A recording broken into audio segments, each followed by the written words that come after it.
Alright, so we're here. We're in Denny's. We got some background music, but we dig it. Hope your day is good. We came to you to read some more out of our book called It Hurts Like Hell, but I Want to Go to Heaven. This is Mojo Queen, representing Christ Exposed Ministries. And no, we're not reading out of the Bible right now. We're reading out of my book. I hope y'all been enjoying it so far. And we left off in the middle of one of my songs that I have performed, and I'm not gonna pick up there. I'm gonna skip over two of those songs simply because we're not really in what I would call a private environment. And so when we're in a more private setting, then we'll read those songs. But right now we're gonna skip over to a part of the book called Baby Papa Drama. I hope you're ready. All right, let's get it.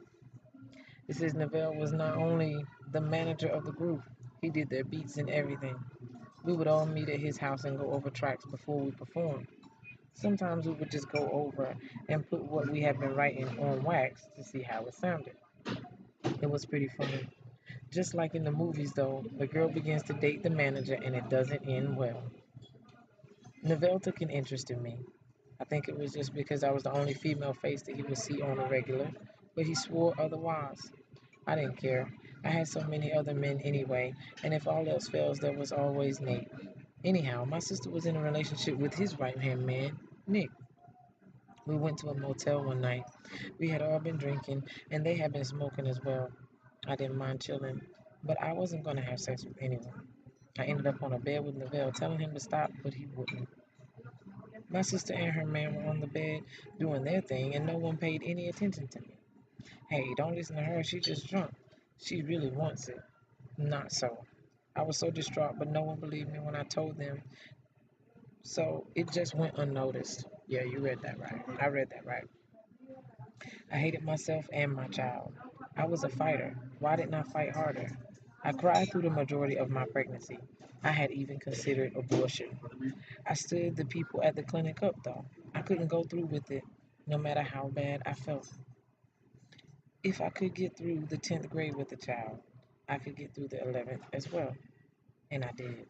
Praise the Creator. I also gave birth to a baby girl with unending beauty, whose name means pleasing the Lord. When I was 3 months pregnant with her, Neville said, if it's mine, it will look like me. 9 years and $0 later, he's only seen her twice, but he's in her prayers every night. Now, I want to park right there because Neville's daughter in the natural is 17 years old now. So that's a little more than 9 years later, right? All right, so you all can somewhat see how my life has been in the past, and uh, going from reading this book, I had a lot of issues, right? Right, everybody does. But the difference between now and then is I wasn't willing to face those issues then. I'm actually been willing to face those issues and overcome those issues now. And I know that it is not always easy, but it is something that can be done. And if you want to live a successful life, a fulfilled life, a holistic life, then you are going to have to come full circle with yourself. And you're going to have to say to your other self, one of us got to go. Mm, come on, tell the truth. You know that self to be doing stuff you don't like for it to do. That self. That's the one that's got to go. The one that always is motivated and always wants to do the right thing, that's the one that needs to stay. Because that's the one that you can strengthen regardless. Oh, I'm going to keep reading with y'all. All right, here we go. Page 44. You guessed it. I was pregnant my senior year of high school as well. I was actually pregnant when I walked across the stage to receive my diploma.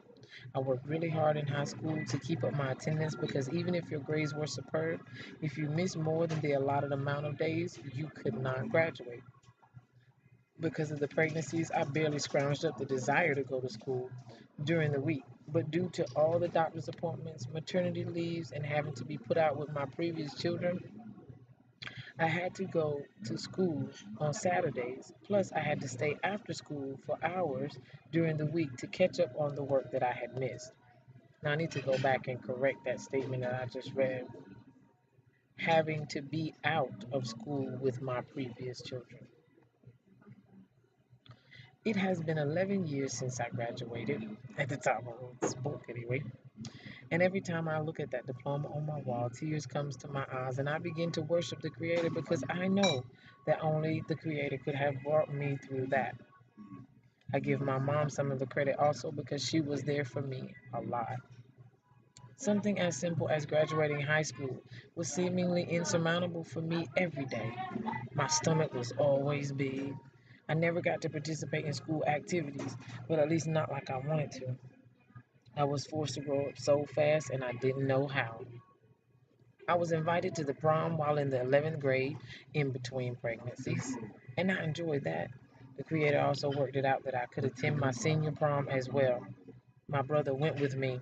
Thanks again, Joe. I tried to stay active in what I could, so I joined groups like FBLA, or the Future Business Leaders of America, FCA, or the Fellowship of Christian Athletes, the Spanish Club, Science Club, and Concert Choir. This was when I fell in love with music, and my instructor was music wrapped in flesh. She opened my eyes and soul to all genres of music, and I am still benefiting from that. Mm. I already had an extreme love for music. I was just unaware of the technicalities of it all. All I knew was rhyming. But before it was all over, I could do so much more. She taught us all that she knew, and it showed in our angelic voices. May the Creator bless you, Miss Floyd. I was 18 with three children when I moved out of my mom's house for good. I had moved out before, but I came back. I got my first apartment in a town called Lumberton. After high school, I went to college. Everyone else went off to four-year universities and even had aspirations, and I even had aspirations about being in the Air Force. I wanted to build jets. But I had three children and my options were limited. I went to a community college and my life began to take a downward spiral from there. All right, this is the segment I inserted called Isaac and Ishmael. It says one night Nate asked me to sit down on the back of the porch with him, so I did. It was cool outside, so we shared a blanket. Mm. He proceeded to tell me that he had some bad news. I just said, "What?" nonchalantly. That's when he told me that he had another child coming, but not from me. Yep, my face looked the same way yours does right now. He had slept with his ex girlfriend one night after him and I had had an argument, according to his story. And now she was pregnant too. Our babies would be born 1.5 months apart. That was a real mood killer. So much for a romantic night under the stars. Alright, this one is called Growing Pains.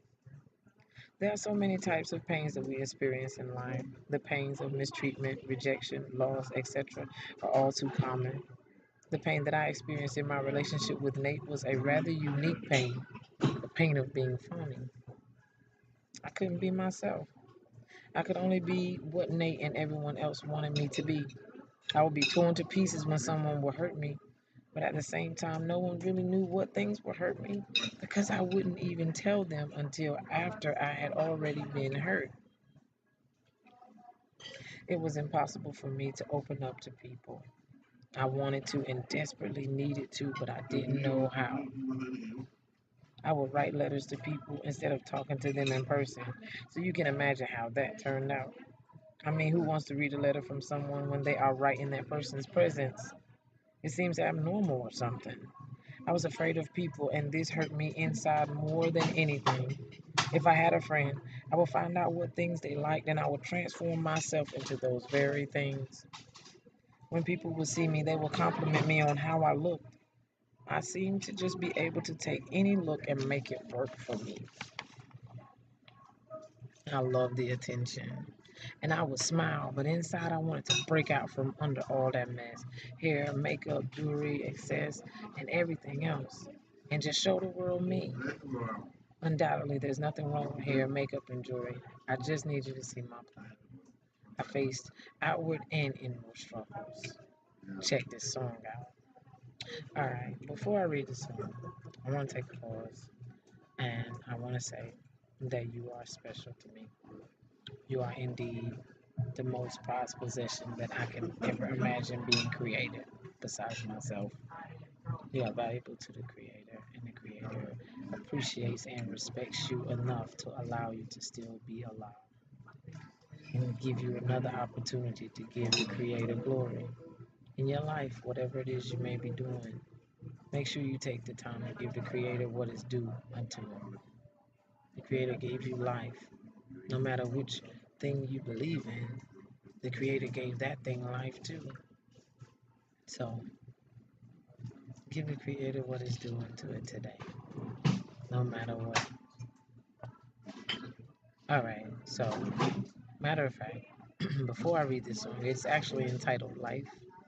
But before I read this song, I want to actually pause for real, and have to come back to y'all.